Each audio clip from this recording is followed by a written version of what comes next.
이걸 전년도랑 비교해 보는 게, 전년도랑 비교해 보는 게 아주 좋은데, 성대 2026과 2025를 제가 이렇게 적어 놨어요. 성대 2026과 2025.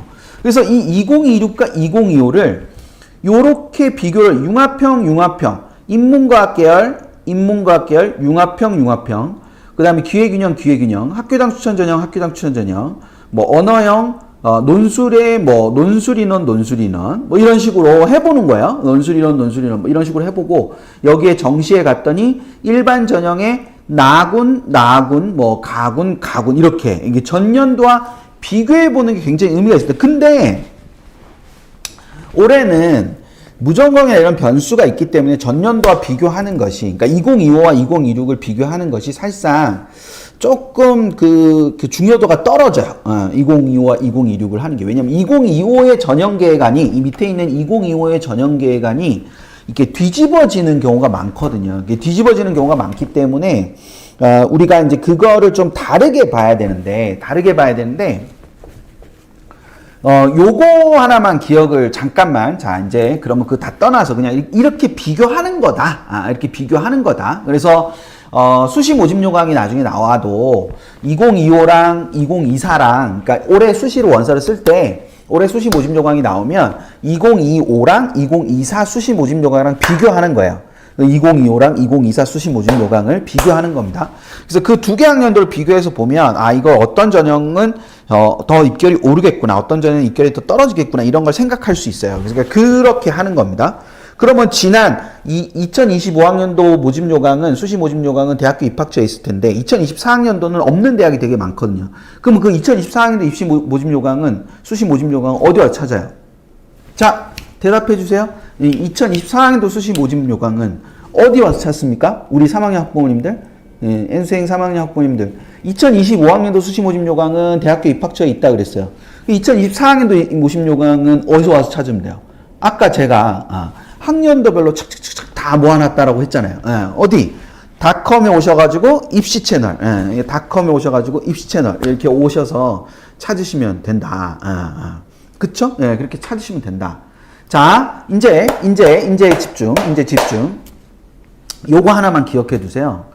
16명 인문과학 계열, 여기 이 빨간 포인터 있는 자리에 숫자 보이세요? 빨간 포인터 있는 자리에 숫자? 빨간 포인터 자리에 있는 숫자가 잘 보이실지 모르겠지만 16이라고 돼 있어요. 16. 근데 여기 빨간 포인터에 있는 곳은 똑같이 인문과학 계열이거든요. 똑같이 인문과학 계열인데 20이라고 돼 있어요. 자, 그러면 4명이 늘었죠. 그러니까 학교장 추천 전형의 인원이 4명이 늘었어요. 인문과학 계열이 4명이 늘었습니다. 일단 이거를 누가 여기다 써주세요. 그러니까 인문학추 4명 증가, 이거를 머릿속에 넣어두신 상태에서, 갑니다. 자, 보세요.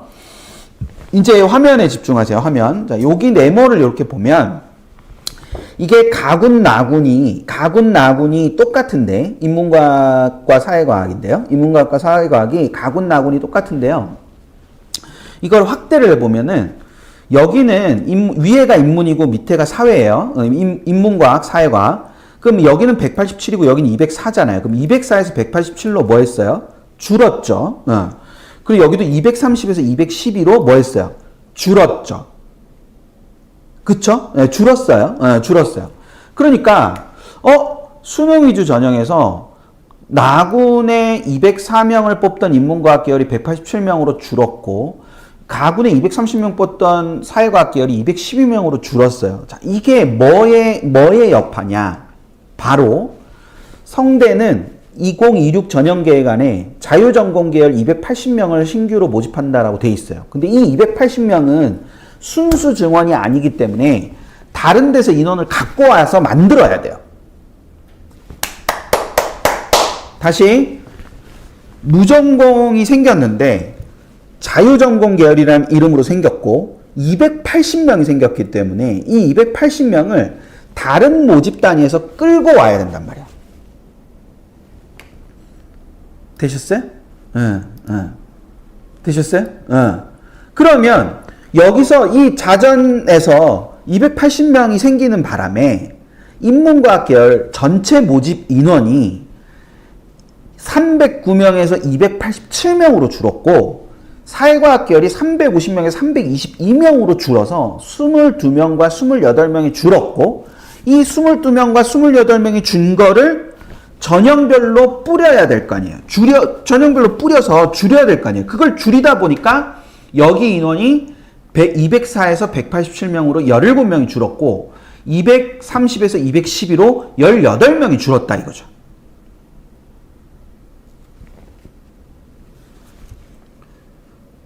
그러니까 자유전공, 무전공이 생기는 게 저는 그 무전공이 어떤 영향을 미칠 거냐보다 훨씬 중요한 게 그 무전공 때문에 기존에 모집하던 모집 인원이 줄 수밖에 없는 구조가 된다라는 게 저는 굉장히 중요한 포인트라고 생각하거든요.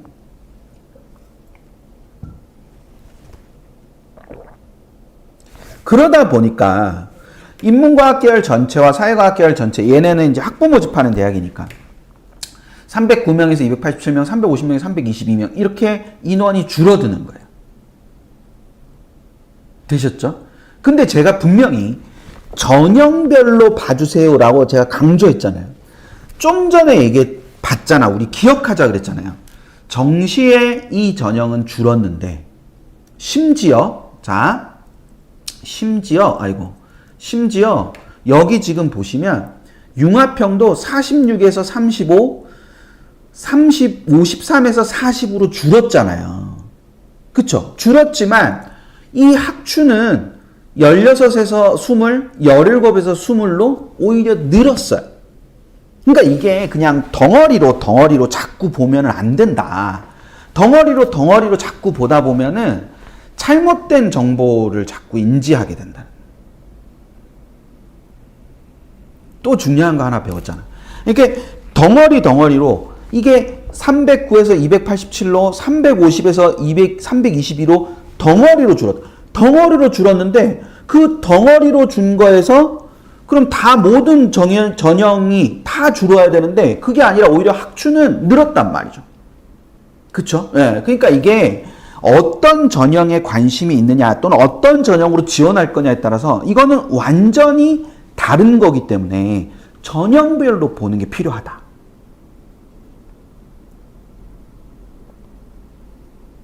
되셨죠? 네, 전형별로 보는 게 필요하다. 그거를 꼭 염두에 두시고 지금 올해 이제 입시 치르시는 3학년이나 N수생 학부모님들께서도 꼭 생각하셔야 되는 건 여기서처럼 자전이 이렇게 늘면서 결과적으로는 각 모집 단위에 있던 인원을 빼서 갈 수밖에 없는 구조가 된다라는 거. 그 부분을 생각을 잘 해두시는 것이 필요할 거다라는 거. 그걸 염두에 두셔서 보시면 되지 않을까 싶습니다. 되셨죠? 요게 한 포인트. 이 성대 얘기를 안 하고 갈 수가 없어가지고 성대 얘기를 요것만 하나만 더 하고 가면 성대 논술우수가 특이하게 생겼어요. 그러니까 여기 논술우수는 그냥 덩어리 37, 45 요런 식으로 되어 있는데 갑자기 논술우수가 언어형과 수리형 이렇게 나뉘었어요. 그래서 동일한 모집 단위인데 15명, 15명. 동일한 모집 단위인데 40명, 5명. 이런 식으로 언어형과 수리형. 여기가 이제 자전이고, 여기가 인문계열이고, 여기가 사회과학 계열이거든요. 그 인문과학 계열은 언어형으로만 뽑는데, 사회과학 계열은 40명, 5명 이렇게 나누었고, 그리고 이제 언어형, 자전 같은 경우는 언어형과 수리형이 이렇게 됐다라고 이렇게 생각을 해볼 수 있는 거죠. 그래서 그 부분을 생각을 해두고 이제 보셔야 됩니다. 예. 라라님 지금 말씀하신 것처럼 이렇게 인원이 줄어들게 되면은 전년도 결과를 곧바로 바로 연결하기가 좀 어렵죠. 그러니까 이렇게 한번 생각을 해봐야 되는 거예요. 아, 인원이 줄었으니까 좀 더 높아지겠구나. 이런 걸 한 번 더 생각해 봐야 되는 거예요. 그에 반해서 어떤 전형은 전체 인원은 줄었지만 그 전형의 인원은 늘었구나. 아, 그러면 이게 조금 더 떨어지겠구나. 이런 식으로 생각을 해봐야 되는 거예요. 그걸 모른 상태로 그냥 지원하면 전년도 결과와 똑같이 지원을 하게 되는 거예요. 라라님, 그래서 좋은 부분 지적하셨어요. 그래서 그렇게 볼 필요가 있다라는 거, 이제 그것도 생각을 해주시면 됩니다. 성대가 되게 막 이렇게 노력 많이 하죠. 그래서 언어형과 수리형을 나눠서 그런 거예요. 사회과학 계열의 논술로 지원하는 친구들 중에서도 수학을 잘해서 사회과학을 오려고 하는 친구들도 있을 수 있으니 그 친구들을 받기 위해서 이 5명을 그렇게 배정을 하겠다. 뭐 이런 의미라고 보시면 되겠죠. 이게 인문계열만 그런 게 아니라 자연계열에서도 언어형과 수리형을 나누어서 이렇게 논술을 봅니다. 그래서 모집 정원이 조금 나뉘어지는 게 있으니까 성대 전형계획안을 보시면 각 세부 모집단위별로 어떻게 달라지는지 이렇게 볼 수 있습니다. 그래서 그거 염두에 도 생각을 해두시면 됩니다.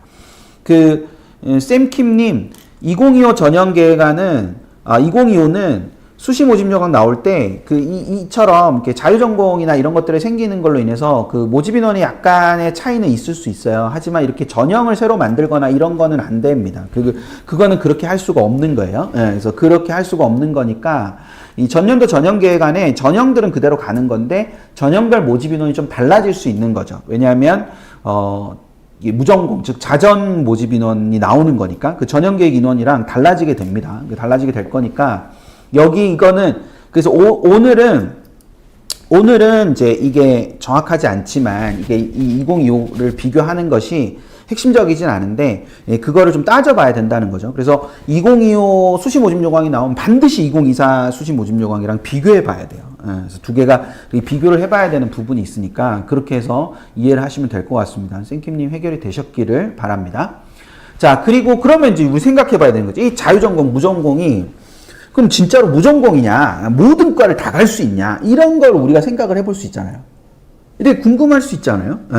자유전공으로 뽑는데, 그 자유전공, 기존에는 자유전공이 막 이렇게 자유전공을 뽑는 대학이 굉장히 많지는 않았기 때문에, 일부 대학들이 자유전공을 뽑아왔는데, 그 자유전공 자전을 어떤 식으로 하지? 자전을 어떤 식으로 해야 되지? 이렇게 생각을 해볼 수 있겠죠. 그래서 이렇게 보니까, 동대에는 이름도 열린전공학부예요. 자유전공이라고 쓰지 않았어요. 동대는 자유전공이라고 쓰지 않고요. 열린전공이라고 썼어요. 열린전공. 열린전공이라고 써가지고 열린전공을 인문하고 자연을 나눠서 뽑긴 해요. 동대가. 나눠서 뽑긴 하는데 그 왜냐하면 이제 수능 반영 비율이 다르기 때문에 수능 반영 비율이라든지 또 이제 뭐 교과 전형에서의 반영 교과 이런 것들이 좀 다르기 때문에 이 두 가지를 나누어서 뽑기는 합니다. 하지만 여기 둘을 텄죠. 터가지고 문과, 이과, 법과, 사회과학, 경찰사법, 경영, 공과, 첨단융합대학 내 전체 학부과 전공 중 선택 가능 이렇게 되어 있어요. 그렇죠? 그러니까 여기 이제 빠져 있는 게 있어요. 약학대학 빠져 있죠. 그렇죠? 약학대 빠져 있잖아요. 사범대도 없잖아요. 동대 사범대가 있는데 사범대 여기 없잖아요. 문과, 이과, 법과, 사회과학, 경찰사법, 경영, 공과, 첨단융합대학 내 이렇게 돼 있잖아요. 그러니까 이게 지금, 그게 없잖아요. 사범대도 없고, 약대도 없고, 이렇게 없잖아요. 그러니까 거기로는 안 되는 거예요. 이걸로 들어가도 거기로는 못 가는 거예요. 그러니까 동국대는 못 가는 데를 빼고 갈 수 있는 데만 이렇게 쓴 거예요. 성대는 모든 학부라고 써놓고 못 가는 데를 써놓은 거야. 그러니까 이게 이렇게 대학마다 다른 거예요. 대학마다 이렇게 다른 겁니다. 그래서 이게 이런 식으로 차이가 있는 거니까, 대학마다 갈 수 있는 데랑 갈 수 없는 데랑 이렇게 차이가 있기 때문에, 이것도 이제 확인을 해야 되는 거예요. 그러니까 사범대나 이런 데는 이렇게 면접까지 보면서 정시에서도 그렇고, 뭐 수시에서도 면접까지 보면서 뽑는 대학들이 많거든요. 왜냐하면 이제 인적성을 봐야 되기 때문에. 그러니까 이 열린 전공으로 들어오거나 자유 전공으로 들어와 가지고 그렇게 들어왔는데 거기서 이렇게 일로 넘어오면 안 되잖아요. 그러니까 그런 부분이 있는 거예요. 그러니까 성대도 의학학 계열은 안 된다. 사범대학도 안 된다. 예체능 계열도 안 된다. 그리고 첨단학과, 계약학과잖아요. 계약학과 안 된다. 근데 이제 성대가 제가 특이하게 봤던 건 건축학과가 안 되는 거예요. 건축학과가 안 되는데 건축학과는 이게 이제 5년제이기 때문에 성대 건축은 5년이기 때문에 다른 데는 이제 4년이고 성대 건축은 5년이라서 이제 그 부분이 조금 반영된 게 아닌가 싶기도 한데요. 어쨌거나 이렇게 갈 수 있는 학교와 갈 수 없는 학과 모집 단위를 나눠 놓습니다. 그러니까 그것도 생각을 좀 해두시면 되지 않을까. 되셨죠? 소신맘님 요즘 그 무전공 관심 되게 많으시던데, 예, 여기 조금 궁금증이 해소되셨기를 바랍니다. 예, 그래서 요렇게 이제, 무전공도 이렇게 보면, 이렇게, 여기 있으면 찾으면 다 있습니다. 그러니까, 우리, 이제 이렇게 해서 보면, 어디 무전공은 어떻게 뽑더라고요. 이런 것도 이렇게 밴드에 많이 공유해 주시면 좋지 않을까. 그쵸? 예, 그래서 그렇게 생각을 좀 이렇게 해두시면 된다라는 거. 그러니까 영원의 음악님, 그 제가 전부 다 아직 전형계획안 195개 대학 전형계획안을 다 본 건 아니라서 뭐 단언할 수는 없지만 대체로는 거의 힘들죠. 예, 그 4대랑 약대는 거의 힘듭니다. 자전으로 해서 4대랑 약대로 가는 건 힘들어요. 그러니까 예를 들어서 2대가 정시에 통합 모집하거든요. 인문계열 전체, 자연계열 전체 통합 모집을 지금까지 계속 해왔어요. 근데 사범대는 따로 뽑잖아요. 예, 그러니까 그런 것들이 있어가지고, 예, 그걸 생각을 해두시면 됩니다. 예. 성대자전은 논술이 있죠. 아까 제가 성대자전 논술이 있다고 그랬죠? 예, 성대자전 논술이 있습니다. 그 논술이 있기 때문에 그게 이제 대학마다 조금씩 달라요. 그래서 그 성대 같은 경우는 논술을 언어형과 수리형으로 나누고 15 이렇게 뽑지 않습니까? 예, 그렇게 뽑고 이게 다른 곳에도 이제 그렇게 이제 논술형이 있을 수 있기 때문에 그거를 같이 이제 보시면 될 것 같고요.